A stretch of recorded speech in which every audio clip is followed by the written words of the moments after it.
বন্ধুরা, আমার ভিডিওগুলো যদি আপনাদের ভালো লেগে থাকে তাহলে অবশ্যই চ্যানেলটিকে সাবস্ক্রাইব করে পাশে থাকবেন, যাতে আপনারা আমার চ্যানেলের নতুন নতুন ভিডিওগুলো দেখতে পারেন।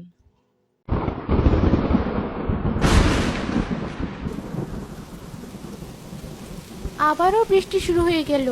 যা বৃষ্টি হচ্ছে তাতে তো মনে হচ্ছে এবার মাঠঘাট সব ডুবে যাবে। হ্যাঁ কি মা, সব যদি ডুবে যায় তাহলে আমরা থাকবো কোথায়? আমিও তো সেটাই ভাবছি মা।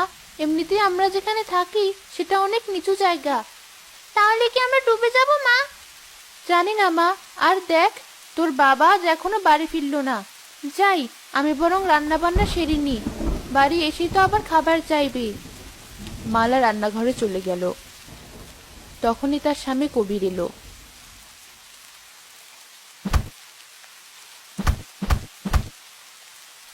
কই, কোথায় গেলে?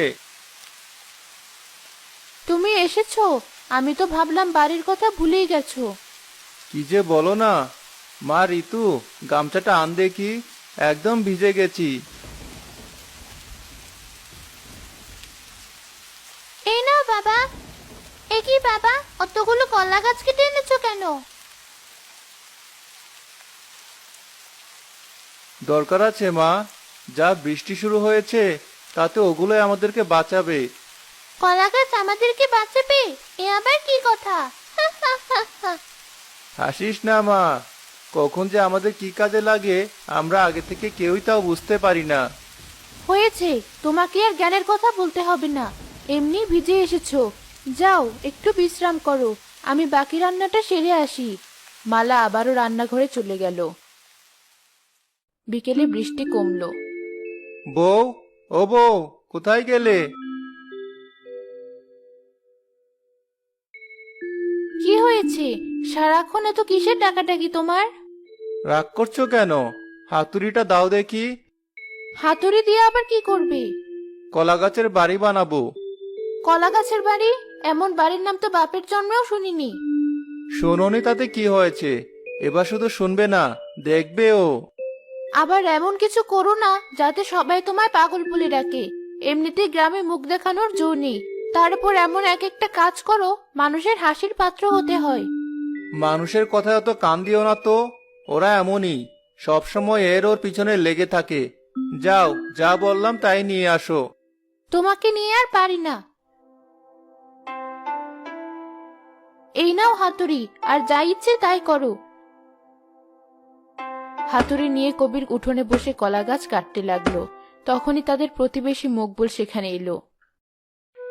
কি কবির ভাই, এত মনোযোগ দিয়ে কি করছো? এই তো ভাই, ভবিষ্যতের জন্য কাজ করছি। ভবিষ্যতের জন্য কাজ? হ্যাঁ, ভবিষ্যতের কথা ভাবাই তো জ্ঞানীর কাজ, তাই না? তা তো ঠিকই, কিন্তু এই কলা গাছ দিয়ে তুমি ভবিষ্যতের কি কাজ করছো শুনি, শুনে আমিও একটু জ্ঞানী হই। কি আর করব ভাই, কলা গাছ দিয়ে একটা বাড়ি বানানোর চেষ্টা করছি। হা, হা, হা, হা।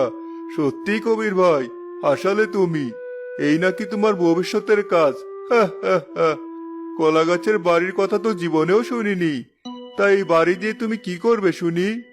হেসো না, হেসো না, কে বলতে পারে একদিন তোমাকেও আমার কাছে সাহায্য চাইতে হতে পারে। হা, হা, হা। না কবির ভাই, আমার জীবনে এত খারাপ দিন কখনো আসবে না। এবার বলো তো, এই বাড়ি দিয়ে তুমি কি করবে? বাড়ি দিয়ে আর কি করব, বাড়িতে থাকবো। সত্যি কবির ভাই, এমনিতেই তো আর সবাই তোমাকে কবির পাগলা ডাকে না। তোমার এসব কাজকর্ম দেখে তোমাকে পাগল বলে। খেয়ে দিয়ে কাজ না থাকলে বোধহয় মানুষ এমনই করে। যাই হোক, আমার কাজ আছে, আমি চললাম। হা, হা, হা। মকবুল হাসতে হাসতে সেখান থেকে চলে গেল। কিন্তু কবির সেদিকে মন না দিয়ে তার কাজ করতে লাগলো।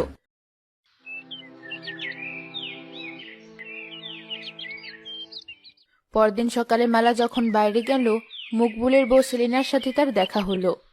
মালা ভাবি, সকাল সকাল এদিকে এসেছো যে? এদিকটায় অনেক কচু শাক হয়েছে, ভাবলাম একটু তুলে নিয়ে যাই।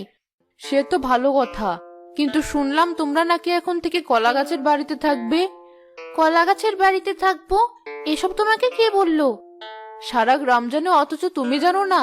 সবাই তো হাসাহাসি করছে কবির ভাইয়ের কলা গাছের বাড়ির কথা শুনে। সত্যি, তোমার স্বামী পারেও বটে। দেখো সেলিনা, আমার স্বামীর নামে কিচ্ছু বলবে না। উনি সহজ সরল হতে পারে, তাই বলে তাকে নিয়ে হাসাহাসি করা মোটেও ঠিক না। আমি আবার কি করলাম? লোকেরা যা বলছে আমি তো তোমাকে সেটাই বললাম। তাছাড়া অমন কাজ করলে হাসির পাত্র তো হতেই হবে। তোমার সাথে কথা বলে সময় নষ্ট করে আমার লাভ নেই। সেলিনা সেখান থেকে চলে গেল। মালাও রাগান্বিত হয়ে বাড়ির দিকে চলে গেল। আর থাকবো না এই বাড়িতে। দিন দিন লোকটার পাগলামি যেন বেড়েই চলেছে। এ কি হয়েছে তোমার? সকাল সকাল এমন চেঁচামেচি করছো কেন? চেঁচামেচি করবো না তো কি করব? সবার মতো আমিও তোমাকে নিয়ে হাসবো। আশ্চর্য, আমাকে নিয়ে হাসবে কেন? আমি আবার কি করলাম? কেন জানো না কি করেছো? সারা গ্রাম তো রাজ্য হয়ে গেছে। তুমি নাকি কলা গাছের বাড়ি বানাচ্ছ, আর এখন থেকে নাকি ওই বাড়িতেই থাকবে। এতে আবার হাসির কি আছে? দেখো বউ, যা করছি তা আমাদের ভালোর জন্যই করছি। আমারও তো ভালো দেখে কাজ নেই, কালই আমি বাপের বাড়ি চলে যাব। বউ, তুমি হয়তো বুঝতে পারছো না, কিন্তু সময় হলে ঠিকই বুঝতে পারবে। আর সবার মতো তুমিও তখন আফসোস করবে। অত জেনে শুনে কাজ নেই। আজ থেকে ওই কলা গাছের বাড়ি বন্ধ করো, নইলে কিন্তু। তোমার যা ইচ্ছে তুমি তাই করো, বাড়ি তো আমি বানাবোই। কবির আবারও কলা গাছের বাড়ি বানাতে লাগলো। সাথে সাথে বৃষ্টি শুরু হয়ে গেল। মা ঋতু, ছাতাটা নিয়ে আয় তো। যা বৃষ্টি হচ্ছে তাতে তাড়াতাড়ি বাড়ির কাজ শুরু করতে হবে। এই নাও ছাতা। আচ্ছা বলো তো, তুমি এই বাড়িটা কেন বানাচ্ছ? শোন মা, যা বৃষ্টি শুরু হয়েছে তাতে এবার নির্ঘাত বন্যা হবে। তার উপর আমরা যেখানে থাকি সেটা অনেকটা নিচু জায়গা। বন্যায় যদি কিছু ভেসে যায় তাহলে সবচেয়ে প্রথমে বাড়বে আমাদের এই গ্রাম। হে কি বাবা, কি বলছো তুমি? তাহলে আমরা কোথায় যাব? তার বলছি কি, এই জন্যই তো কলা গাছের বাড়ি বানাচ্ছি, বুঝলি মা? আগে যখন ছোটবেলায় বন্যা হতো তখন আমরা এই কলা গাছের বেওয়া বানাতাম, আর সেটা দিয়ে এখানে ওখানে চলাচল করতাম। কিন্তু তুমি তো এবার ভেড়া বানাচ্ছ না, এটা তো একটা বাড়ি। হ্যাঁ মা, দিন বদলেছে। এখন কি আর বৃষ্টিতে বেলায় থাকা সম্ভব? তাছাড়া কতদিনে বৃষ্টি থামবে তারও তো হদিশ থাকবে না। এই জন্য তো বাড়ি বানাচ্ছি, যাতে বৃষ্টি না থামলে বন্যাতেও আমরা সুস্থ থাকতে পারি। কবির ছাতা মাথায় দিয়ে আবারও কাজ শুরু করলো। বৃষ্টির গতি যেন আরো বেড়ে গেল। এভাবেই বেশ কিছুদিন বৃষ্টি হওয়ায় সারা গ্রাম পানিতে থই থই করতে লাগলো। হায় হায়, এবার তো পানি সারা গ্রাম ডুবিয়ে ফেললো। এবার আমরা কোথায় যাব? বাড়িতেও তো অনেক পানি ঢুকে গেছে। চিন্তা করো না, আমাদের তো কলা গাছের বাড়ি আছেই, সাধে তো আর ওটা বানাইনি। সত্যি আমরা কলা গাছের বাড়িতে উঠবো? হ্যাঁ মা, তোর মা রাজি হলে তবেই উঠবো। কি কিছু বলছো না যে? না মানে? হয়েছে, তোমাকে আর লজ্জা পেতে হবে না। এই ঘরে আর কিছুতেই থাকা সম্ভব না। প্রয়োজনীয় কিছু জিনিস নিয়ে চলো, আমরা এখনই কলা গাছের বাড়িতে গিয়ে উঠি। কবির তার স্ত্রী মালা ও ঋতুকে নিয়ে তাদের কলা গাছের বাড়িতে উঠল। অন্যদিকে গ্রামবাসী বন্যার প্রকোপে অতিষ্ঠ হয়ে গেল। এই কি যন্ত্রণায় পড়লাম! এই বন্যার পানি তো এবার ঘরেও ঢুকে গেছে। কিছু বলছো না যে? ছেলেপুলে নিয়ে এবার কি বন্যার পানিতে ডুবে মরবো? এমন বাজে কথা বলছো কেন? সারা গ্রামেরই তো একই অবস্থা। দেখো না, আরেকটা দিন বৃষ্টি ঠিক কমে যাবে। এই বৃষ্টি কমার না। কাল তো দেখলাম অনেকেই ঘর ছেড়ে অন্য গ্রামে গিয়ে উঠছে। চলো আমরাও কটা দিন মায়ের বাড়িতে গিয়ে উঠি। কি যে বলো না, বাড়িঘর ছেড়ে তাই কোথাও যাওয়া যায় নাকি? আমি দেখছি কিছু করা যায় কিনা।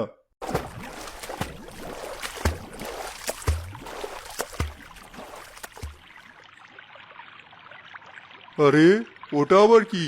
দেখে তো মনে হচ্ছে কলা গাছের বাড়ি। তার মানে এটাই কবির ভাইয়ের সেই কলা গাছের বাড়ি। গিয়ে দেখে আসি তো।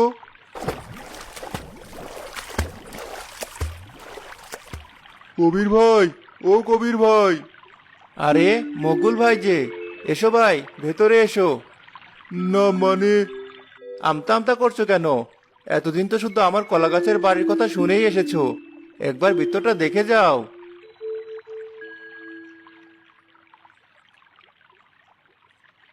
ভেতরটা দেখে মকবুল অনেক চমকে গেল। এ বাবা, এই তো দেখছি পুরোপুরি আসল বাড়ির মতোই। এখানে তো সবাই আছে।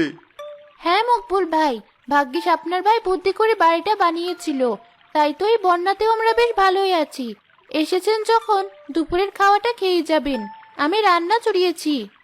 সে কি ভাবি, এখানে রান্নারও ব্যবস্থা আছে? হ্যাঁ ভাই, সব ব্যবস্থাই আছে। তোমার ভাবি যখন বলেছে, আজ কিন্তু খেয়ে তবেই যাবে। না ভাই, বাড়িতে বউ বাচ্চা আছে, ওদেরকে রেখে কি করে খায় বলো? আমি আসি।